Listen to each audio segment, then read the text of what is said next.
আসসালামু আলাইকুম রহমতুল্লাহি ওবরকাতুহু। সম্মানিত দর্শক, রাজনীতি এই কয়দিন আগেও একেবারে নিশ্চুপ ছিল। একটা দামি নির্বাচন হয়ে যাওয়ার পর সবাই কেমন যেন বোকা বনে গিয়েছিল এবং মানুষজন ধারণা করেছিল যে হয়তো আগামী ২-৪ বছরে বাংলাদেশে একটা টু শব্দ করার মতো লোক থাকবে না। কিছু কাক যদি দয়া করে কাকা করে, কিছু শালিক যদি একটু বিচরণ করে, তারপর চড়াই পাখি জুটি একটু নড়াচড়া করে, এটি হবে রাজনীতির জন্য একটা শুভ লক্ষণ। কিন্তু দেখা গেল যে দামি নির্বাচনের পরপরই অপ্রত্যাশিতভাবে বিএনপির যে বন্ধ হয়ে যাওয়া অফিসটি একেবারে সিংহ বিক্রমে জনাব রুহুল কবির রিজভী তিনি এসে হাতুড়ি দিয়ে তালা ভেঙে পিটিয়ে সেই অফিসের মধ্যে ঢুকে তারপরে রীতিমতো সেই হুঙ্কার মেরে আবার সেই সাবেক রাজনীতি, বিএনপি রাজনীতি তারা শুরু করলো।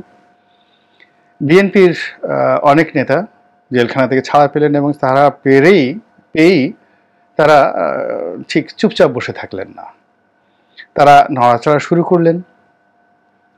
এবং লন্ডন থেকে তারেক রহমান সাহেবও সেই বিবৃতি দেওয়া, দলীয় নেতাকর্মীদের সাথে বৈঠক করা, দলের অনেকগুলো কমিটি ভেঙে দিয়ে দলকে চাঙ্গা করা থেকে শুরু করে নানা রকম কর্মকাণ্ড করে বিএনপির মধ্যে একেবারে একটা জাগরণ সৃষ্টি করার জন্য তিনি চেষ্টা করলেন। তো আওয়ামী লীগ এই দৃশ্য দেখে প্রথমে খুব অবাক হয়ে গেল, ভীষণ রকম অবাক হয়ে গেল। তারপর আস্তে আস্তে আস্তে আস্তে তারা বিএনপিকে সমালোচনা করা শুরু করলো। কিন্তু তারা অনেকটা নিশ্চিত ছিল। আমি এই ভিডিও যে মাসে করছি, জুলাই মাসে, মোটামুটি এপ্রিল, মে, জুন এই ৩ মাসের মধ্যে আওয়ামী লীগের মধ্যে একটা নিরুত্তাপ, নির্ভাবনা, নির্বাণ একটা অবস্থা তারা প্রদর্শন করেছে। এবং তাদের ধারণা হলো যে ৫ বছর তো নির্বিঘ্নে কেটে যাবে। তো ১৪ সনে যেটা নির্বাচন হলো সেটাকে বলা হলো বিনা প্রতিদ্বন্দ্বিতার বিনা ভোটে নির্বাচন।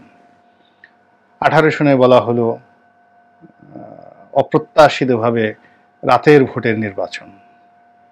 আবার এবছর একটা নাম হয়ে গেল ডামি নির্বাচন। এবং এই ৩টা নামই কর্ম করার পর এটি হলো। কর্ম করার আগে কেউ ভাবতে পারেনি যে এরকম একটা কর্ম হবে বা এরকম একটা নাম আসতে পারে। তো সেই দিক থেকে আওয়ামী লীগের যারা অতি উৎসাহী আশাবাদী লোকজন আছে, তারা দেখা গেল যে চিন্তা করলো যে ৫ বছর তো চলে যাবে, ৫ বছর চলে যাওয়ার পরে আগামীতে যে নির্বাচন হবে সেটির নাম কি হবে, সেটির দামের পরিবর্তে কি নাম হতে পারে, এরকম চিন্তা যখন তারা করছিল তখন একটার পর একটা প্রাকৃতিক ঘটনা বাংলাদেশে ঘটে গেল। প্রথম শুরু হলো বেনজিরকে দিয়ে। এবং বাংলাদেশের ক্ষমতার আকাশে বেনজিরের যে উত্থান এবং দাপট, এটি অতীতে কোনো প্রেসিডেন্ট, কোনো প্রধানমন্ত্রী ঠিক এই জৌলুসটি ভোগ করতে পারেননি। আইজি হিসেবে তাকে মনে করা হতো যে তিনি সমস্ত হর্তাকর্তা, দণ্ড এবং মুন্ডের মালিক। মানে মুন্ড বলতে এই যে মস্তক, কারো শিরচ্ছেদ করার ক্ষমতাও তার, আবার কারো শিরচ্ছেদ হবে এই হুকুম দেওয়ার ক্ষমতাও তার। এই জন্য এটিকে আঞ্চলিক ভাষায় প্রবাদরূপে বলা হয় দণ্ড এবং মুন্ডের অধিকর্তা। অর্থাৎ হাকিমও তিনি, হুকুমদাতাও তিনি, আবার হুকুম বাস্তবায়ন করারও তিনি। এবং তিনি সেটি করেছেন, সব কিছু করেছেন, সব ক্ষেত্রে, তার চলনে বলনে, পোশাকে আশাকে। এবং তার সেই উত্থান দেখে পৃথিবীর কোনো মানুষ ভাবতেই পারেনি যে এইরকম উদিত সূর্যের কখনো মানে অস্ত যাওয়ার মতো জীবনে কোনো ঘটনা ঘটতে পারে। সবাই ধরে নিয়েছিলেন যে তার রিটায়ার্ড করার পর তাকে নেহায়েত নিদেন পক্ষে পূর্ণমন্ত্রী করা হবে এবং স্বরাষ্ট্রমন্ত্রী করা হবে। সেক্ষেত্রে বর্তমান স্বরাষ্ট্রমন্ত্রীকে কোথায় দেওয়া হবে এসব নিয়ে যখন চিন্তা ভাবনা করা হচ্ছিল, ঠিক সেই সময়টিতে দেখা গেল যে তার বিরুদ্ধে কালের কণ্ঠ নামক একটি পত্রিকা, বসুন্ধরা গ্রুপের, সেই গ্রুপের পত্রিকা একেবারে যাচ্ছে তাই ভাষায় তার বিরুদ্ধে লেখা হলো। এবং এই প্রতিবেদন ছিল এতটা তথ্যবহুল, এতটা যাকে বলা হয় বিস্তারিত, এবং এতটা মানুষকে বিক্ষুব্ধ করেছিল সেই প্রতিবেদন। বসুন্ধরা গ্রুপ সম্পর্কে কারো নেতিবাচক মন্তব্য থাকতে পারে, কালের কণ্ঠ সম্পর্কে নেতিবাচক থাকতে পারে, বাট এই রিপোর্টটা ছিল ইট ওয়াজ এ মাস্টারপিস অফ জার্নালিজম। যিনি এই কাজটা করেছেন এবং যিনি এটা এডিট করে উপস্থাপন করেছেন, মেকআপ গেট আপ থেকে শুরু করে, এটা একেবারে মাস্টারপিস। তো ওটা বেনজির হজম করতে পারেননি, সরকার হজম করতে পারেননি, জনগণও হজম করতে পারেনি, ফলে বেনজির কট হয়ে গেল। বেনজিরের পরে একটার পর একটা পুলিশের উইকেট পড়তে থাকলো। এরপর পত্রিকাগুলো আরাম পেয়ে গেল। অন্যান্য পত্রিকাতে, বিশেষ করে মানবজমিন পত্রিকাতে অসাধারণ একটা রিপোর্ট ছাপা হলো মিয়া সাহেবের যত সম্পত্তি, আসাদুজ্জামান মিয়ার ক্যারিয়ার নিয়ে। তারপর আজিজ, যেটা জেনারেল আজিজ, তার সম্পর্কেও সেই মানে বিস্তারিত ফিরিস্তি, কোথায় কত অর্থ, এগুলো প্রকাশিত হতে থাকলো মানবজমিন পত্রিকা সহ অন্যান্য অনেক পত্রিকা। আর ওইগুলোকে কয়েক গুণ বৃদ্ধি করে সামাজিক মাধ্যমগুলোতে ব্যাপক প্রচারণা চলতে থাকলো। এবং সেই প্রচারণার ফলে কি হচ্ছে, কতজনের কি বিচার হবে এটা বড় বিষয় না। পুরো বিষয়টা হলো যে এই লোকগুলো সপরিবারে এই সমাজের জন্য অপাংতেয় হয়ে পড়েছেন, ঘৃণিত, নিন্দিত হয়ে পড়েছেন।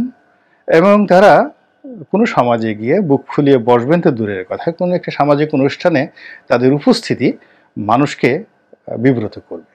তারা কোনো খাবার টেবিলে বসলে রুচি চলে যাবে, তারা যদি কোনো বিয়ে বাড়িতে অনুষ্ঠান চলে যায়, বিয়ে বাড়ির বাদ্য বন্ধ হয়ে যাবে, এমনকি লাইট বন্ধ হয়ে যেতে পারে। এরকম একটা পরিবেশ পরিস্থিতি এই যে গত কয়েকদিনে যাদের বিরুদ্ধে এই পত্রপত্রিকাগুলো লিখেছে, আমি তাদের নাম আর বলে বিব্রত করতে চাই না, সেটা সেই ড্রাইভার আবেদ আলী থেকে শুরু করে বেনজির পর্যন্ত, এর মধ্যে যারাই ধরেন না কেন। যেমন একটা জিনিস হিসাব করেন, যে এক জায়গাতে বললাম যে আমি একটা ভিডিও করেছিলাম ইয়া বেনজিরো, তো নিচে ইয়া বেনজির, ইয়া বেনজির, বেনজির, তো সেখানে একজন লিখেছে আরবিতে ইয়া বেনজিরো ইনকুন্তুম খেনজিরো, এবং আমি আরবিতে গিয়ে ইনকুন্তুম খেনজিরো, এই খেনজিরো শব্দটির অর্থ জানার পর, মানে ইনকুন্তু মানে আমি নিশ্চিতভাবে সাক্ষ্য দিচ্ছি এবং আমি বলছি ও একটা খেনজিরো। এখন এই খেনজিরো শব্দের অর্থ আমি এখানে বললাম না, বলতে পারলাম না। তো মানুষের যে ক্রোধ এবং ক্ষোভ, আরবিতে খেনজুরির মতো 20টি শব্দ আছে এবং এত নিকৃষ্ট, এত বিভৎস, এত বাজে সেই শব্দগুলো কিন্তু এই যে পাবলিক বলছে, আমি এগুলো বলতে পারছি না। আপনাদের যদি কারো আগ্রহ থাকে আপনি খেনজুরের শব্দের অর্থ দেখে নেবেন। তো যাই হোক, এবং তার সঙ্গে সে বলছে ইনকুন্ত, মানে আমি একেবারে স্বাক্ষর দিচ্ছি, নিশ্চিতভাবে বলছি ও একটা খেনজিরো। তো এইভাবে সমাজের যে সাধারণ মানুষের যে ক্রোধ, এই ক্রোধ এই দুর্নীতিবাজদের উপরে একেবারে রীতিমতো অগ্নুৎপাত হয়ে, উল্কাপিণ্ড হয়ে এদের মাথার উপর বর্ষিত হয়েছে। দে আর ফিনিশড। তারা আগামী 100 বছর, 500 বছর, 1000 বছরে বাংলার জমিনে এই নামগুলো আর কখনো ওয়েল অ্যাকসেপ্টেড হবে না। তাদের আত্মীয় পরিবার পরিজন সবাই বিব্রত হবে অনাগত দিনে। কেউ কেউ তো বলে ফেলছেন যে অমুকের মেয়ে, ওই ছেলের যদি ন্যূনতম আত্মমর্যাদাবোধ থেকে তালাক দিয়ে দেওয়া উচিত, অমুকের ছেলের সাথে বিয়ে হয়েছে, তার ওই মেয়ে যার বিয়ে হয়েছে ওর বউর উচিত তালাক দিয়ে দেওয়া। এই সকল কথাবার্তা কিন্তু সমাজে হচ্ছে। এখন সমস্যা হলো যে এই লোকগুলো সবই কিন্তু রাজনৈতিকভাবে নিয়োগপ্রাপ্ত এবং আওয়ামী লীগের পেয়ারের মানুষ ছিলেন তারা, এবং অনেকে হয়তো এখনো আছেন। ফলে কি হচ্ছে, ঘুরে ফিরে এদের কুকর্মের যে দায় আওয়ামী লীগের উপর পড়ে যাচ্ছে। আওয়ামী লীগের লোকজন বলার চেষ্টা করছে যে আমরা এদের দায় কেন নেব? আরে বাবা, তোমরা যদি দায় না নেবা, তাহলে তোমরা যদি এদেরকে নিয়োগ না করতে, একজন বেনজিরো, একজন খেনজিরো, একজন আজিজু, এই সমস্ত লোকজন, এই বাংলাদেশের লোকজন কি তাদেরকে চিনত, তাদেরকে জিজ্ঞাসা করতো? এখন তুমি তাদেরকে নিয়োগ দিয়েছো, তুমি সন্তান পয়দা করেছো, তাকে মানুষ করার দায়িত্ব তোমার। সন্তান যদি গাঁজা খায়, কোনো পিতা কি সেটাকে দায়িত্ব নিতে পারে? সন্তান যদি রেপ করে, ডাকাতি করে, চুরি করে, সবাই তো তার পিতামাতাকে খারাপ বলে। আবার সন্তান যদি অলি আল্লাহ হয়, গাউস কুতুব হয়, ভালো কিছু হয়, তো বাবা মার জন্য দোয়া করে যে আল্লাহ তুমি একটা সুসন্তান কি মানুষ দিয়েছো, তার ঘরে একটা সুসন্তান দিয়েছো, এভাবে মানুষ করে। তো এখন আওয়ামী লীগের যে সমস্ত দুর্নীতিবাজগুলো আওয়ামী লীগের সময়টাতে পদ পদবি ব্যবহার করে এই অপকর্ম করেছে, এটা পুরো রাজনীতির যে একটা স্থিতি অবস্থা থাকে, একটা অ্যাডাপশন থাকে, একটা রিলেটিভিটি থাকে, এই পুরো জিনিসটিকে নষ্ট করে দিয়েছে। নষ্ট করে দেওয়ার পরে এখন এই মুহূর্তে আসলে সঠিকভাবে রাষ্ট্রের একটা জিনিসও অ্যাক্ট করছে না, কোনো কমান্ড ঠিকমতো কাজ করছে না, সবার মধ্যে ভয় কাজ করছে, আতঙ্ক কাজ করছে। এবং সরকারের তো অনেক আগের থেকে রাজনৈতিক ক্ষমতা শূন্যে চলে গিয়েছিল, তারা দেশি বিদেশি ক্ষমতা, তারপর শেষে নিজেদের যাকে বলা হয় ব্যক্তি ইমেজ, যেমন প্রধানমন্ত্রীর ব্যক্তি ইমেজ, এটাকে ব্যবহার করে প্রশাসনের উপর তারা একটা চাপ প্রয়োগ করছিল এবং প্রশাসনকে বলতে গেলে অনেকটা যাকে বলে জিম্মি বানিয়ে ফেলেছিল, যে you have no way just to follow our command and just to follow our instruction and just to comply our ideology, otherwise you will finished. তোমাদের প্রমোশন হবে না, চাকরি থাকবে না, আমাদের পরিবর্তে যদি অন্য দল ক্ষমতায় আসে তাহলে তোমাদেরকে মাটির সঙ্গে মিশিয়ে দেবে।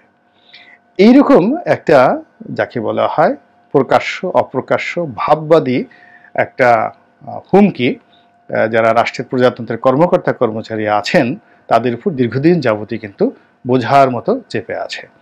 কিন্তু এই যে দুর্নীতি কর্মকাণ্ডগুলো প্রকাশিত হওয়ার পর যখন এই প্রশাসনের সাধারণ লোকজন দেখলো যে দুর্নীতি করে পার পাওয়া যায় না, কাজেই আমিও দুর্নীতি করলে পার পাবো না। 2 নম্বর হলো যে দুর্নীতিবাজদের পাশে কেউ দাঁড়াচ্ছে না, সরকারের কোনো প্রতিষ্ঠান সরকারি দল কেউ দাঁড়াচ্ছে না এবং দাঁড়াতে পারছে না। এবং থার্ড হলো যে এই দুর্নীতিবাজরা লোকচক্ষুর অন্তরালে চলে যেতে বাধ্য হচ্ছে, পালাতে বাধ্য হচ্ছে এবং প্রকাশ্যে এসে তারা কোনো কিছু করতে পারছে না। তখন কি হচ্ছে, ওই যে প্রশাসনের উপর যে একটা আধিপত্য প্রভুত্ব, প্রশাসনের উপর তাদের যে একটা থ্রেড যে জিনিসটা ছিল, ওটা এখন একেবারে মিনিমাইজ হয়ে শূন্যতে চলে আসছে। আর শূন্যতে চলে আসলে যেটা হয় সেটা হলো, আপনি ধরুন একটা বেলুন কিনলেন, স্বাভাবিক একটা বেলুন কিনলেন, তো ওর একটা আকৃতি আছে, কিন্তু ওটা যদি আপনি প্রথমে ফুলানোর পরে আবার যদি সেটার বায়ুগুলো ছেড়ে দেন তাহলে দেখবেন ওটা ঢিল ঢিল হয়ে গেছে, ওটার ইলাস্টিসিটিটা শেষ হয়ে গেছে, দেখতে বিশ্রী এবং কদর্য মনে হয়। ওই আমরা ছোটকালে বেলুন, রাজা বেলুন ফুলাতাম, ফুলানোর পরে যখন এটা ছেড়ে দিতাম দেখতে খুব বাজে লাগতো। এখন ওই রকম যারা সেই বিভিন্ন জায়গাতে হর্তাকর্তা সেজে, মানে একটা দেখা গেল ময়ূর সে বাঘের মতো আকৃতি ধারণ করে আছে, একটা সজারু সিংহের মতো আকৃতি ধারণ করে আছে, একটা শকুন সেই টিয়া পাখির মতো আকৃতি ধারণ করে আছে, তো সেই জিনিসগুলো যখন এখন আসল চরিত্রে ফিরে আসছে তখন আর তাদের কোনো আকৃতি নাই, না তারা টিয়া পাখি, না তারা শকুন, না তারা সজারু, না তারা বাঘ, একটা মধ্যবর্তী কেমন যেন মাতাল অবস্থার মধ্যে এই ক্ষমতাধর শত শত লোকজন সেভাবে পড়ে গিয়েছে। এবং এটি রাজনীতির ময়দানে যে ক্ষতগুলো তৈরি করা হয়েছিল বিভিন্ন সময় প্রশাসনকে ব্যবহার করে, ওই ক্ষতের মধ্যে জমে থাকা ক্ষোভ বিক্ষোভ, এটি অগ্নুৎপাত হওয়ার জন্য, আগ্নেয়গিরির লাভারূপে বের হয়ে আসার জন্য, মানে সুনামি তৈরি করার জন্য একেবারে আকাশ বাতাস সব কিছু ভারী করে ফেলেছে।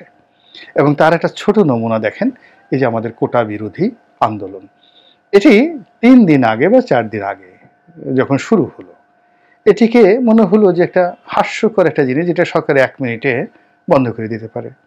কেউ কেউ মনে করলো যেটা সরকার খেলছে, সরকারের একটা প্ল্যান, যেন চীনের বিষয়টা কেউ বলতে না পারে, ভারতের বিষয়টা বলতে না পারে, এরকম নানা রকম যাকে বলা হয় আন্দাজে বিভিন্ন রকম কথাবার্তা বলা হচ্ছিল। কিন্তু সেই বিষয়টি আজকে বৃহস্পতিবার আমি যখন ভিডিও করছি, তো এই দিন পুরো রাজপথের যে অবস্থা, বিকালবেলা থেকে এই যে এখন আমি ভিডিও করছি রাত্রি 9টার সময়, এখন পর্যন্ত পুরো ঢাকা নীরব নিস্তব্ধ। সেই মানে এইরকম নিস্তব্ধ ভুতুড়ে শহর আমি এই ঢাকা শহরে আসার পর থেকে আর দেখিনি। আর শাহবাগে যে অবস্থা তৈরি হয়েছিল 5টা থেকে 6টার মধ্যে, এইরকম অবস্থা পাকিস্তান আমলে বাংলাদেশে ঢাকা বিশ্ববিদ্যালয়ের ছাত্ররা কিভাবে করেছে ওই দৃশ্য আমি দেখিনি, কিন্তু এরশাদ জমানাতে আসলে এতটা শক্তিমত্তা কিন্তু ঢাকা বিশ্ববিদ্যালয়ের ছাত্ররা, স্বৈরাচার বিরোধী ছাত্ররা দেখাতে পারেনি, যেটা আজকে এই ঢাকা শহরে ছাত্ররা দেখিয়েছে, চট্টগ্রামে দেখিয়েছে, কুমিল্লাতে দেখিয়েছে, অন্যান্য সব জায়গাতে দেখিয়েছে। ফলে এই যে সিমটমটা, এই সিমটমটা যে কি কালবৈশাখীর লক্ষণ, রাজনীতির সুনামির লক্ষণ, নাকি রাজনীতির ভূমিকম্পের লক্ষণ, এই বিষয়টা কি আমাদের বঙ্গবন্ধু কন্যা জননেত্রী শেখ হাসিনা, আওয়ামী লীগের সভানেত্রী, দেশরত্ন, মাননীয় প্রধানমন্ত্রী, 4 বারের প্রধানমন্ত্রী, 4 বার না 5 বার, 2009, 2014, 2018, তারপরে হলো 2024, আর এর আগে 2096, 5 বারের প্রধানমন্ত্রী, 5বারের প্রধানমন্ত্রী। তো তিনি সেই বিষয়টা কি বুঝতে পেরেছেন? আল্লাহ আমাদের সবাইকে হেদায়েত দান করুন আর হেফাজত করুন। আসসালামু আলাইকুম রহমতুল্লাহি ওয়া বারাকাতুহু।